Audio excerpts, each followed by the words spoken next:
జూబ్లీహిల్స్లో జరిగిన ఒక కార్యక్రమంలో మంత్రి పొన్నం ప్రభాకర్ పాల్గొన్నారు. ఇదే కార్యక్రమానికి కాంగ్రెస్ నేతలు మాజీ క్రికెటర్ మొహమ్మద్ అజరుద్దీన్, నవీన్ కుమార్ యాదవ్ హాజరయ్యారు. ఈ క్రమంలో సభలో మాట్లాడుతూ మంత్రి పొన్నం బాంబు లాంటి ఓ మాట పేల్చారు. మా చేయిలోది కాదు, ఏఐసిసి చూసుకుంటుంది. కానీ ఒక మాట మాత్రం స్పష్టం, అభ్యర్థులు స్థానిక జూబ్లీహిల్స్కి సంబంధించిన వాళ్ళే ఉంటారు. బయట నుంచి అభ్యర్థుల దిగుమతి ఉండదు. స్థానికంగా ఈ జూబ్లీహిల్స్ ప్రజలతో వివిధ హోదాల్లో వివిధ సందర్భాల్లో కష్టపడుతున్నటువంటి వాళ్ళకు సంబంధించిన అవకాశం, టికెట్ నిర్ణయం అనేటువంటిది పార్టీ నిర్ణయిస్తుంది. బట్ బయట నుంచి ఆశిస్తున్నటువంటి వాళ్ళు ఎవరికి కూడా ఇక్కడ అవకాశం ఉండదు అనేటువంటిది పార్టీ ఆలోచన. ఎందుకంటే కన్ఫ్యూజన్ ఉండద్దు, ఎటువంటి దాని లోపల మళ్ళీ అందరూ కూడా ఇక్కడ ఆశావాహులు కూడా అందరు కలిసి 7 డివిజన్లలో తిరుగుతారు.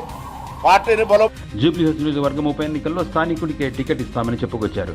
దీంతో మంత్రి వ్యాఖ్యలపై రచ్చ మొదలైంది.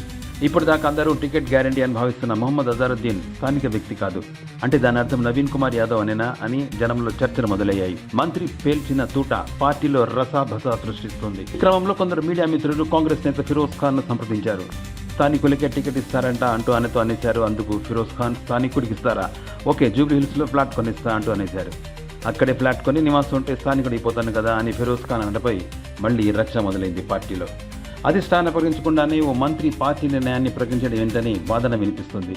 జూబ్లీహిల్స్ సీటు ఆశిస్తున్న నేతల, కార్యకర్తలు, అభిమానులు మంత్రి గారి స్థానికుడు ప్రకటనపై గుర్రమంటున్నారు. అధిష్టానం ఒక మాట, ఆ మాట ఇంకా చెప్పనే లేదు. మంత్రి గారు ఓ మాట ఏంటని నాయకులు, కార్యకర్తలు, అభిమానులతో సహా జనం అప్పుడే చర్చలు మొదలెట్టారు. అధిష్టానం ఇంకా నిర్ణయానికి రాలేదు.